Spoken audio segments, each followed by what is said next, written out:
Agora, deixa eu apresentar exemplos, né? Aplicando o teorema fundamental do cálculo. Vamos fazer alguns cálculos de áreas. Aqui nesse primeiro exemplo, eu peço, calcule a área desse conjunto, tá? Vamos interpretar isso.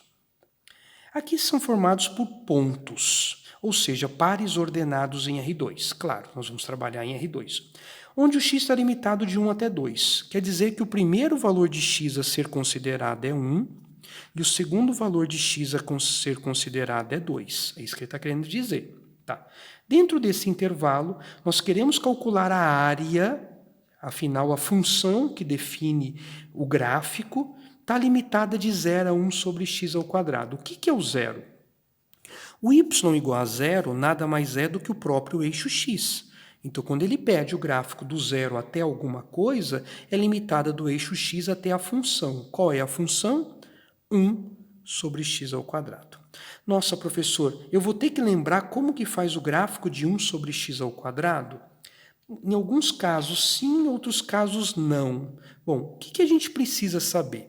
Para poder fazer essa área, eu primeiro preciso ter a visão do gráfico, para saber se a região se encontra acima, abaixo do eixo. Aqui com certeza é acima porque ele já deu a dica. Y é maior ou igual a zero, ou seja, uma região positiva. Mas de todo modo, o meu grande conselho é: substitua o valor de x, que vai ter que ser apresentado de algum modo, ou vai ter alguma forma de encontrar, na sua função. Então, você vai trocar o x por 1. 1 sobre 1 ao quadrado vai dar 1. 1 sobre 2 ao quadrado vai dar 1 quarto. E vai marcar esses pontos no seu gráfico. Então, quando x vale 1, o y vale 1, coloquei lá em cima para poder visualizar 1 quarto, tá? De novo, eu estou usando escalas diferentes no x e no y. E agora, quando x vale 2, o y também vale 1 quarto. Como que era o gráfico de 1 sobre x ao quadrado? Esse aqui é o gráfico chamado de uma função racional. Eu não sei se vocês se recordam, mas lá nos graficulários, quando era uma função racional de potência par, o gráfico tinha esse formato aqui. Ah, professor, eu não vou lembrar de introdução ao cálculo, eu não fiz a introdução ao cálculo. Não se preocupe. Visualize apenas que você não pode unir esses pontos como uma reta, por não ser uma função do primeiro grau. Então, você vai reunir no formato de uma curva. Pronto. Não sei se deu para visualizar aqui uma curva, né? Deixa eu até dar uma forçadinha a mais aqui para visualizar. Bom, qual é a região que a gente deseja calcular a área? Essa é a minha função. A região é aquela limitada entre o eixo x e a curva. Começando aonde, gente? No 1 e terminando no 2.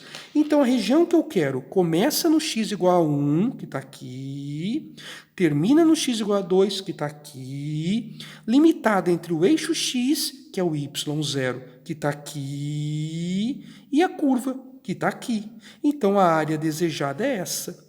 Então, aqui é aquela parte básica, lembra? Quando uma região é positiva, de uma única função, a área integral definida de 1 até 2, onde inicia, onde termina, da sua função, que no caso é 1 sobre x ao quadrado dx. Feito isso, é sua obrigação saber integrar. Eu estou confiante nisso. Então, vamos integrar. Como que integra? Opa, professor, joga a variável para cima. Afinal, a potência não é 1. Se fosse 1 sobre x seria o ln. Mas potências diferentes de menos 1, o que a gente faz é o caso geral. Soma 1 e divide. Menos 2 mais 1 é menos 1 sobre menos 1. Não precisa do mais c, eu já expliquei na teoria o porquê. E aí vai transferir o símbolo de integral para cá. Agora, deixa eu dar uma melhorada. Mais com menos dá menos. Eu gosto de melhorar antes de substituir. E a potência negativa volta para baixo.